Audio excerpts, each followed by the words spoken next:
everybody! Welcome to Let's Look at Runers. This is a game that has some similarities with some other games that I play. It's a dungeon crawling, roguelike-ish game that manifests itself as a twin-stick shooter in real time.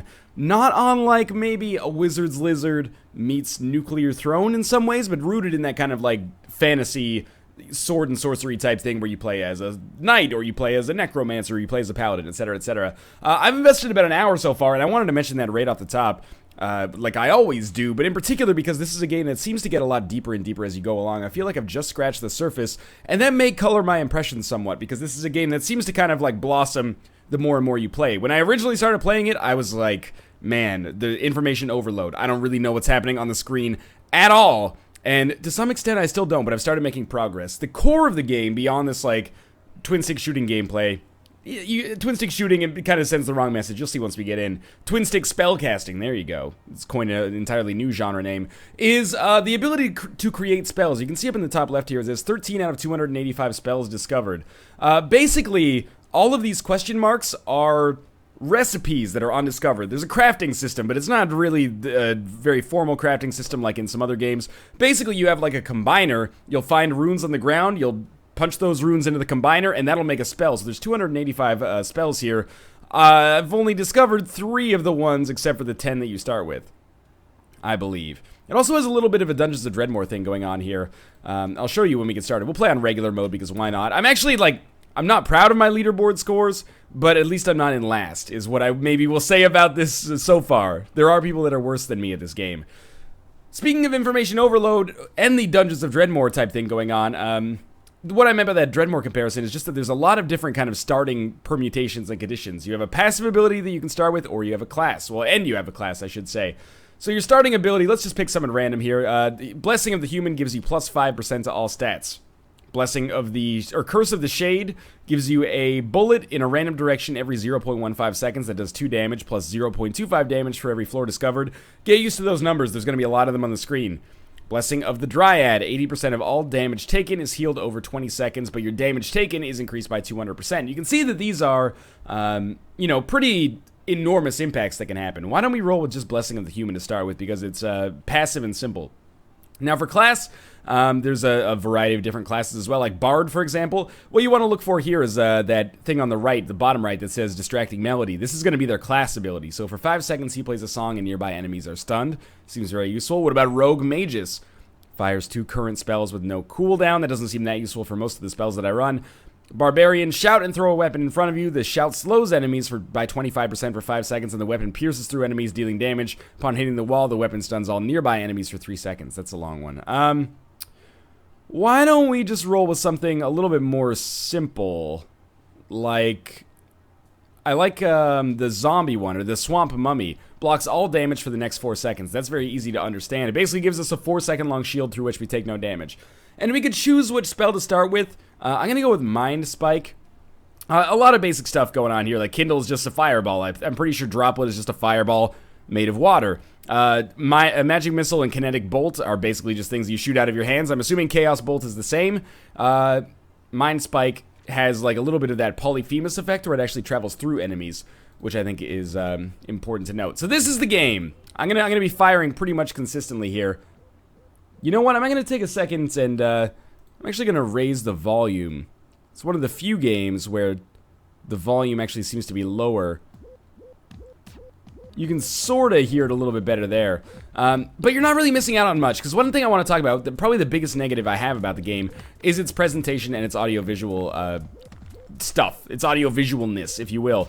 And I'm not the kind of person who's like, oh, you know, I really want to get into like the games that are out with the next greatest graphics and stuff like that. That's not me. You can probably get a feel for combat pretty quickly. I'll explain what's going on with these crosshairs here in a second, because it actually is kind of cool. But the presentation of the game, I think, leaves a lot to be desired. And in a game where there's a maximal amount of information like there is in a game like this, it can be a little daunting for things to kind of be so zoomed out and a little difficult to understand what the heck is going on when there's so much information on the screen at any given time. So I don't think the music's particularly memorable. Graphically, you know, I don't want to insult any artist, but, you know, it gets the point across and not much more. Let's put it that way. Certainly, this is a game that I think leaves a lot to be desired artistically. That being said, it makes up for it in mechanics. I'm not the biggest fan of this game. I will explain what's going on here. But I think that's the kind of thing that could change in time. But, well, that's bad for you in that situation. We'll heal up here. I'm not sure if I need it, but we might as well pick up the heart if we can. We can't. Okay, let's move on then. Yeah, but it's a game that's much more mechanics focused, and we'll see a little bit more of that once I actually discover some of these runes. I don't think I have any so far. No, I don't. Okay. And it's a very complex game as well. This is a game where, you know, it's a little bit like playing a real-time spreadsheet at times, especially when you start dealing with the rune management that we're going to have as time goes on. Let's use our special ability. So that's going to heal us up quite nicely there. We're going to get an assortment of enemies, and the enemies are actually fairly difficult. This is not a game where, at least in my current state, the first couple of floors are cakewalks or anything like that. Rats, no big deal, but these sorcerers can do some serious damage, as you can see. And also, there's one thing I want to talk about. This is actually pausable real-time combat, so if I get hit by something else that gives me a debuff, I'll pause and show you what's going on. Because it's not really fair for me to say the game has information overload and then neglect to mention, there we go, that you can pause the game at any time and take a look at what's going on. So, for example, the game does a pretty good job of trying to, you know, I think it's cognizant of the fact that there's a lot of mechanics going on, interlocking and, you know, all affecting one another. So we can just mouse over any debuffs we might have here, and we can see what they do and who caused them. So we're taking damage over time because we're getting burned by Novice Fire Mage's Kindle spell. Cool. And it even points to them on the screen, which I think is a cool... It doesn't solve the problem, but it's a cool way of kind of helping the problem a little bit. And maybe it's not even a problem. The only reason it's a problem that the game is too complex is because I'm new at it, and, you know, a lot of the mechanics I find myself pausing all the time to figure out what's going on. So yeah, I'm not going to talk too much more about the visuals and the audio of the game. That's a rune that's on the ground there. The only thing I will say is that... Oh, jeez! I very nearly got killed there. The only thing I will say is that it is occasionally a little confusing because it makes it hard to find things like the staircase to go down to the next level, or, you know, runes that are on the ground because they occupy so little of the actual space in a room, and so on and so forth. Let's go back here and get this HP that I left, and then we'll talk about combining. Because this is really where the meat of the game, and where the main draw will be, where the meat of the game is, I should say, and where the main draw will be for people to choose to pick it up. So let's open our inventory. I have one rune right now. It's a Raging Light rune. Great modifier at the top of it. I think I've got a Raging Light rune right now. If we know what the recipe does, like what one rune combined with itself does, we will get a preview of what goes on here. So we've got Magic Missile, plus it'll give us plus 5% damage dealt. Now, we need things called combiners to be able to combine multiple elements or multiple runes, and that's really where you get those crazy complex spells. If you combine like a light rune and a water rune, then who knows what you get. Maybe you end up getting something completely different. Maybe you end up getting, you know, a huge water bolt or something like that. But we're just going to make a Magic Missile right now, and we're going to apply that in our right-click slots. Not very exciting, but it does pretty much double my damage output. Because now I can hold down left and right-click, and I can do damage twice as quickly, as you can see right here. It is fairly difficult to aim at the enemies. They move pretty quickly, and here's finally I'll get a chance to talk about this double cursor thing.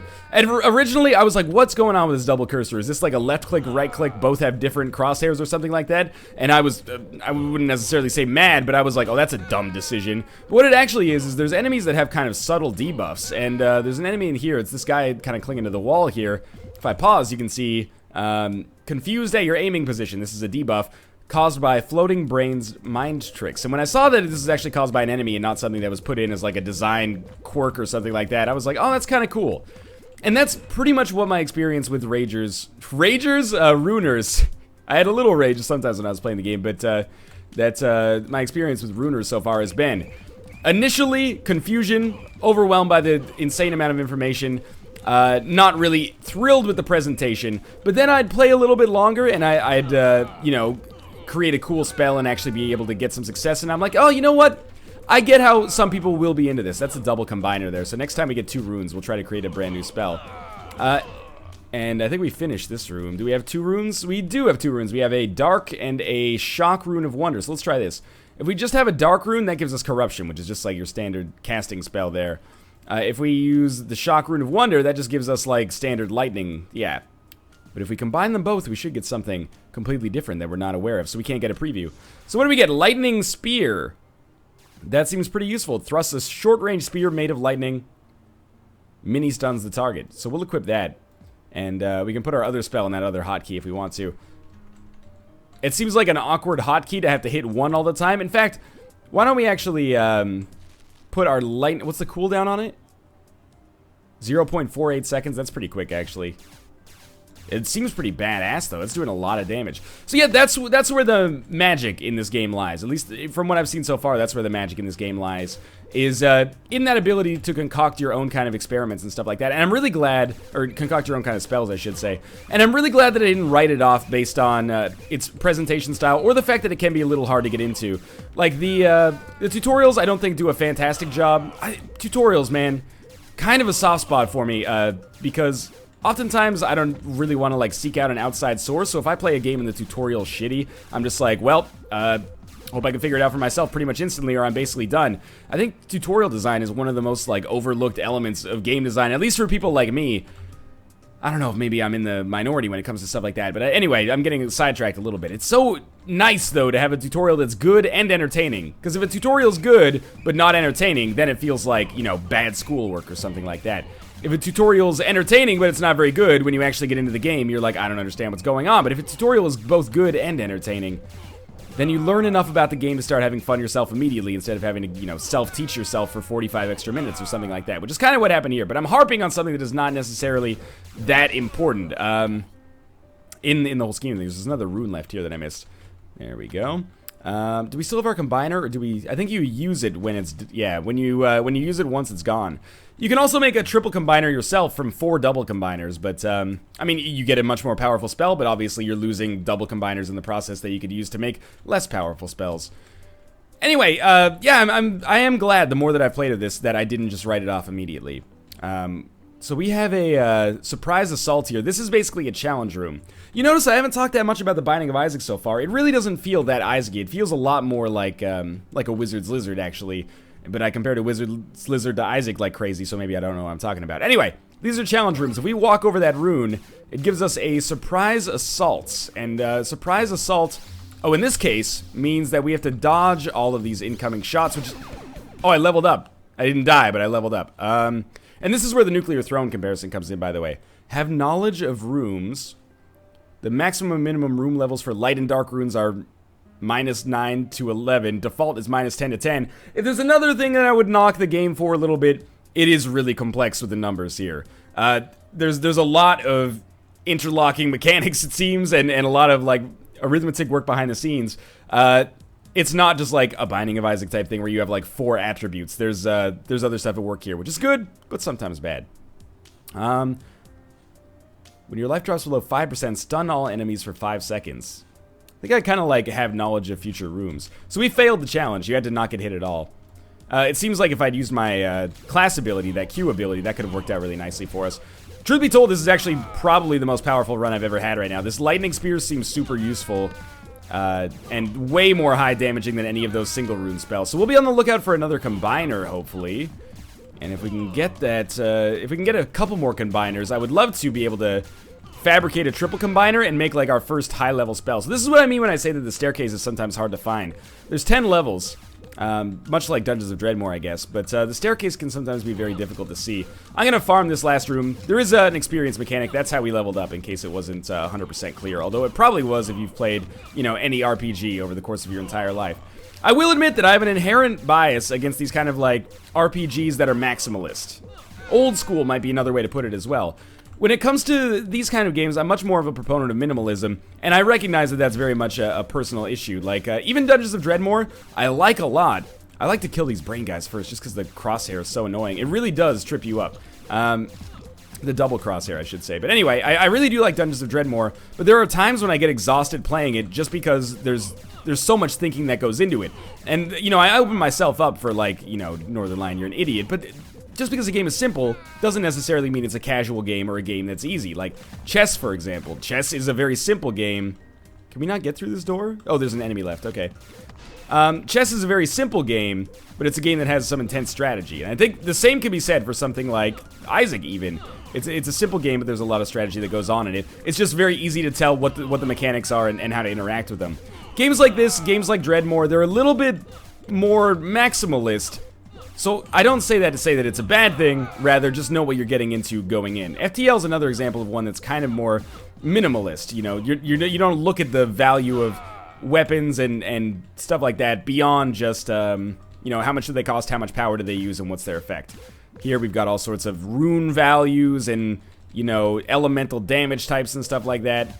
I'm not sure what knowledge we actually gain in future rooms with Farsight, by the way, but that being said, all of this being said, I do find myself coming around to Runers a little bit. This is not something I'll be doing a series of. I don't know if I like it that much, but it is something that I went from being like, I don't like this very much and I don't want to play it anymore, to, oh, you know what, I'm enjoying kind of grinding for runes here and combiners and then making new spells and seeing what those new spells can do. So I don't think it's perfect, but I do think it does a lot of things right. It just takes a little while to know that those things are right. Or it takes a little while for the player to know that those things exist, if that makes sense. Because really, and I hope I'm not insulting the developers too much by saying this, I think it makes a bad first impression with its like text-based kind of grindy tutorials and a visual style that won't necessarily blow you out of the park. Let's put it that way. I'm not destroying the boxes because I've never really gotten anything of value out of them. There is a rune back here. Again, we could pretty much endlessly make one rune spells if we want to, but I don't really have an interest in making one rune spells. Instead, let's just head down to the next floor, and we always pick a bonus when we go down to the next floor. I'm just going to take plus 10 crit damage. Actually, plus 10 max HP is probably better. Alright. There's a little bit of a story going on. I'm not sure if you can see it there before I clicked through, but yeah, there's some kind of story going on. I'm not 100% sure what's happening with it.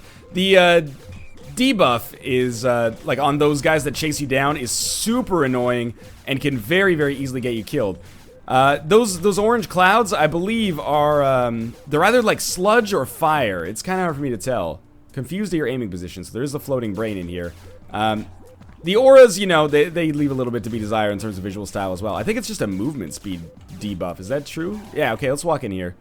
Slows movement by 40%. It's called Mudslide.